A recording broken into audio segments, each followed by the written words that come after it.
Pois é, pessoal, como algumas empresas têm a capacidade de verter um prejuízo em lucro, né?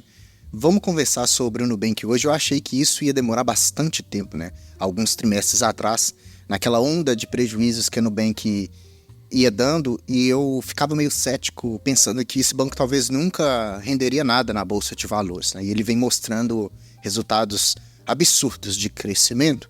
A gente vai conversar sobre isso um pouquinho e ver sobre a tese de investimento. Às vezes faz parte da sua tese, você se interessa em ser um investidor de Nubank, mas vamos dar uma olhada nesses números, nos trimestres, nas notícias. Teve uma notícia recente aí também de um excesso de inadimplência com alguns clientes com estresse financeiro, que é o que os bancos dizem, né? Vamos fechar aqui o raciocínio direitinho, começando com a matéria onde o lucro líquido ajustado dispara para 562 milhões no segundo trimestre de 2024. Porém, esse estresse financeiro ocupa 16% dos clientes da Nubank. Vamos ver se isso realmente é um fato preocupante, né? E outra coisa, o Itaú BBA eleva o preço-alvo e prevê um ROI mais alto ainda para 2025, apesar desse estresse financeiro que vem aumentando essa inadimplência. E a principal função de um banco é realmente tomar crédito, né? Ele te empresta o dinheiro, te empresta cartão de crédito, te empresta limites, e com isso ele vai cobrando ali as taxas de juros e ganha em cima desses juros. Essa é a principal função de um banco funcionar. Então, quanto mais clientes esse banco consegue captar, é claro que clientes que possuem uma carteira de crédito sem inadimplência, né, pessoal? Então, quanto mais clientes ele tem, maior é as chances dele ter uma receita boa. Se ele tem uma receita boa, ele consegue ter um lucro bastante interessante e automaticamente o seu ROI aumenta, que é o retorno sobre o patrimônio que o banco vem oferecendo, né? E olha só, o ritmo de crescimento dos clientes da Nubank continua a exceder todas as expectativas, hoje atingindo 105 milhões de clientes no trimestre, que foi 60% a mais do que os outros 65 milhões registrado aqui há 2 anos atrás, né? A taxa de atividade também do banco aumentou para um novo recorde de 83,4%. Aqui no Brasil, porque Nubank também tem em outros países, o número de clientes aumentou 20% quando a gente compara ano a ano. Além disso, aproximadamente 60% desses clientes ativos mensais adotaram a Nubank como seu relacionamento de banco principal. Isso é um fator muito interessante para esse banco, né? Ali no México, o crescimento continuou também bastante forte, né, pessoal?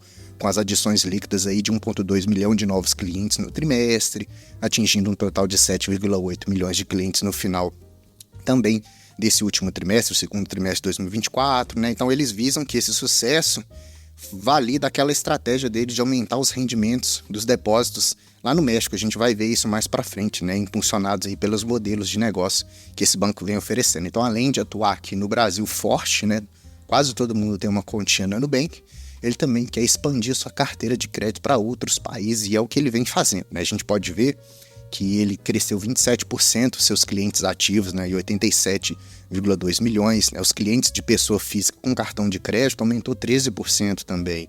A ativação das novas contas, mais 30%. Clientes ativos de empréstimos sem garantias, mais 30%. Na parte de investimentos, aumentou 78%. Então está todo mundo ali aproveitando a corretagem grátis que eles oferecem, inclusive a carteira do canal é baseada na Nubank, sem propaganda nenhuma, tá, pessoal? Eles também têm aumento no contas ativas, aumento no número de transferências via Pix, aumento também nas apólices de seguros. Então, é um banco que vem aumentando ali todos os seus números. Isso bastante positivo, né? A gente achava ali que ele ia fundar-se em prejuízo, e pela estratégia dele desse crescimento exponencial de pegar o máximo de clientes possível, pegando esse máximo de clientes, ele consegue ali ter uma receita um pouquinho melhor, se tornando um banco em valor de mercado até maior do que o Itaú hoje em dia, né? Coisa difícil de se acontecer. Para você ter uma ideia, os depósitos, conforme eu disse anteriormente, aumentou bastante no México. A gente pode perceber que essa faixa azul claro, 3,3 ali, bilhões de dólares, né? Aumentando, antes era 2,3 no primeiro trimestre, então ele vem aumentando essas margens de captação de depósito aí. No Brasil, claro que ele é muito forte, e vem ali na Colômbia também começando a crescer agora, então ele está se expandindo mais em termos percentuais no México, tá, pessoal? A gente pode ter uma ideia desse crescimento mais robusto na sua evolução das receitas também. Quando a gente olha aqui no gráfico, a gente percebe que a receita média também mensal por usuário vem crescendo também ali em torno de 30%. Então o banco mostra esse crescimento em quase todas as suas linhas, né? A carteira de crédito total, apesar de ter dado uma retraída aqui no cartão de crédito, está tentando ali manter-se mais estável, né, com a carteira total ali mais para empréstimo do cartão de crédito do que para os outros empréstimos em si. Então o banco vem forçando muito essa questão da utilização do seu cartão de crédito, onde ele consegue ganhar ali em cima dos juros, em cima do spread de crédito, em cima de uso das maquininhas, então ele consegue vencer nisso aí, né? Em relação aos empréstimos também, ele vem crescendo a sua carteira de empréstimo, antes no primeiro trimestre de 2024, 10,6 bilhões de reais, agora 11,2 bilhões de reais.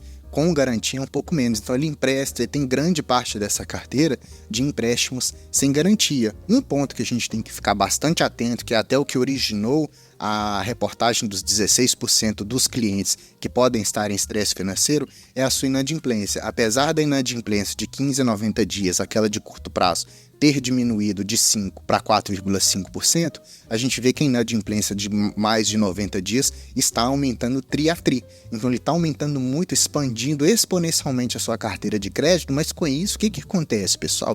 Ele começa a pegar cliente de tudo quanto é tipo, inclusive clientes que são ruins de pagamento, e isso dá um estressezinho no banco, porque ali é um dinheiro que ele tem que deixar provisionado para esses possíveis não pagamentos que corrói o lucro do banco. Mas mesmo com essa inadimplência maior de 90 dias aumentando, a gente tem um aumento no seu lucro líquido. Veja, ele fechou no terceiro TRI de 2023 com 224,9 milhões de dólares. Agora, no segundo TRI de 2024, ou seja, um ano depois, ele fechou com 134% de alta, com 487,3 milhões de dólares. Tá? O seu lucro líquido ajustado foi para 562 milhões de dólares frente a 262. Então, um banco que vem melhorando não só o seu lucro líquido, mas a sua margem também. A margem antes era 12%, agora passou para 17%. Resumindo os números da Nubank, a gente tem o quê? Aumento de 65% nas suas receitas, aumento de 48% no seu lucro bruto, né?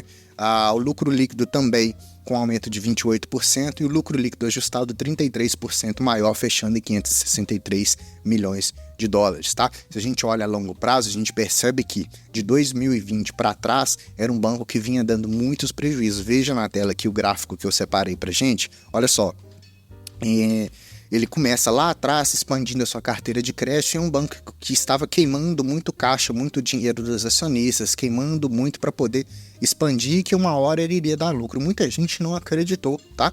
Então, inclusive eu fui um deles, e com isso, a partir do segundo trimestre de 2020, foi um banco que deu um salto gigante ali no seu lucro, mostrando esse crescimento constante nas suas receitas, porém agora começando a dar mais lucro. Mesmo assim, mesmo naquele início lá onde o banco dava prejuízo, quem investiu lá no seu IPO, ou seja, um pouquinho antes de 2022, por aí, teve um crescimento no valor da cotação de 100%, por exemplo. Então, um banco que cresceu muito também o valor da sua cotação. Apesar de não distribuir dividendos, quem investiu teve esse valor bonificado, de certa forma, pelo valor da ação, se você tivesse comprado lá no início. Agora, nos últimos 5 dias, ele caiu 8%. Por quê? Por conta dessa notícia, onde ele teve 16% em análise dos clientes com estresse financeiro. Esse estresse financeiro causa um certo desconforto pela questão dos provisionamentos do banco. Tanto é que a UBS estima que 16% dos clientes do Nubanco, que pagam os juros na fintech, estão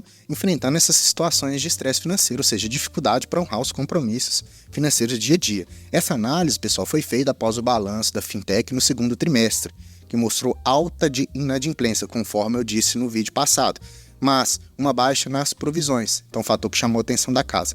Então, embora tudo isso tenha acontecido, isso não foi um fato para desanimar os investidores, tá? Então, mesmo com essa alta inadimplência, mesmo com essa possível taxa dos 16% ali, com estresse financeiro incorrendo em inadimplência, o lucro que o banco vem apresentando e a receita mostrou-se superior a essas dificuldades. Então, os investidores não se desanimaram, apesar dessa pequena queda no curtíssimo prazo, né? Com isso, até mesmo o Itaú BBA elevou o preço-alvo da ação da Nubank lá nos Estados Unidos de $13,50 para $17 até o final de 2025, né? O que representa um potencial de alta aí de quase 20%, tá? Então, isso é o que eles preveem no futuro. Tá bom, pessoal? Se você quiser negociar aqui na Bolsa de Valores brasileira, na sua corretora do Brasil, você vai ter que comprar a BDR, que é um recibo de uma ação que você compra lá do exterior. É o roxo 34, não é a ação em si. Para a ação em si, você tem que ter uma corretora internacional, tipo Avenue, Inter, e dentre outras aí, tá? Nomad também, beleza? Vamos dar uma olhada nos indicadores fundamentalistas para a gente ver se é atrativo esses investimentos mesmo. Apesar dessas recomendações aí de investimento, do pessoal tá muito animado com o banco, né? Olha só, um banco que tem um preço-lucro de 43,6. Então o pessoal tá muito animado, disposto a pagar 40 vezes o seu lucro no valor da ação. Não entra na minha tese de investimentos, porque quando a gente olha, o meu dinheiro é finito, eu tenho pouco para investir, eu prefiro encarar outras oportunidades, como por exemplo o Banco do Brasil, como por exemplo o Banco ABC. Então vejo que são bancos que têm números excelentes e que têm esse desconto muito maior no valor do preço-lucro. Então 43 vezes o preço-lucro, acho exagerado demais do mercado estar tão afoito assim pela Nubank. A gente percebe que é um banco que tem 21% de margem líquida, tem um ROI ali bastante interessante, de 24%, tem um crescimento de receitas dos últimos 5 anos de 93%. Então, um banco que o pessoal está disposto a pagar esse PL caro porque vem entregando um valor surreal.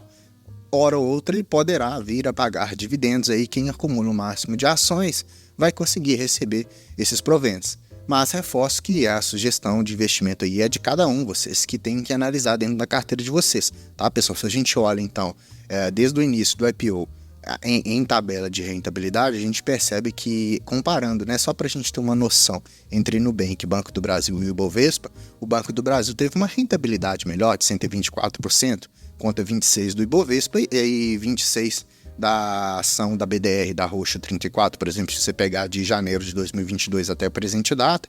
Então, mesmo com todas essas projeções muito positivas, outros bancos que a gente tem aqui nacionais, que já são muito mais consolidados, talvez ofereçam um retorno mais interessante. Ou seja, se eu fosse um investidor que já tivesse uma carteira muito consolidada, uma carteira de investimento aí de milhões, por exemplo, e eu tivesse recebendo muitos dividendos e tivesse apostando em novas oportunidades, talvez aí sim o Nubank entraria dentro da minha carteira. Mas para quem está começando uma carteira agora, para a carteira do canal que está engatinhando, tem um valor pequenininho de aporte, a gente vê uma coisa que se chama custo de oportunidade. Então, o custo de oportunidade me direciona, ou seja, uma decisão pessoal minha me direciona a escolher outras fintechs ou outra instituição financeira. Até mesmo a B3 está se saindo um pouco melhor no meu ponto de vista em termos de ser mais barato para se investir. É claro que se o valor da cotação do Roxo 34 fosse melhor, talvez aí sim indicaria, talvez um 15, 20 vezes lucro, talvez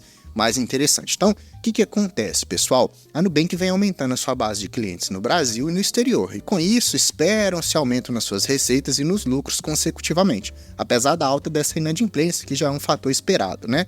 Ainda não paga dividendos, porém, cresceu mais de 100% no valor da sua cotação desde o seu IPO. Então, o que você tem que fazer? Você tem que pegar a sua carteira atual, analisar ali como que estão os seus ativos, se é uma oportunidade para você ou se você deseja ficar fora, mas, de qualquer forma, você agora já conhece os números da Nubank, vê que é um banco que está bastante promissor aí no seu valor de mercado, entregando bons números, um banco que vem crescendo e, eventualmente, pode ser que no futuro ele pague ali alguns dividendos, né? Mas até lá, como eu disse mais uma vez, a gente consegue ter oportunidades mais interessantes. Mas eu preciso saber de você. O que você acha da Nubank? Ou se você tem ele na carteira, como que ele está performando na sua carteira de investimentos? Eu queria muito que você deixasse esse comentário aqui, tá bom, pessoal? Se você gostou do vídeo, deixa o like para mim, se inscreva no canal se você não é um inscrito, ativando o sininho, porque todo dia tem vídeo e você vai receber automaticamente. Esse vídeo vai ficar atualizado. Cada dia é um tema diferente, pessoal, tá certo? Pra gente ficar sempre atualizado aqui de todo o mercado, tá bom? Não esqueça de deixar o seu comentário, seguir lá no Instagram também, o Investidor Classe Média. E aqui você assistiu o canal do Investidor Classe Média. Eu sou o Gustavo, te vejo no próximo vídeo, até mais.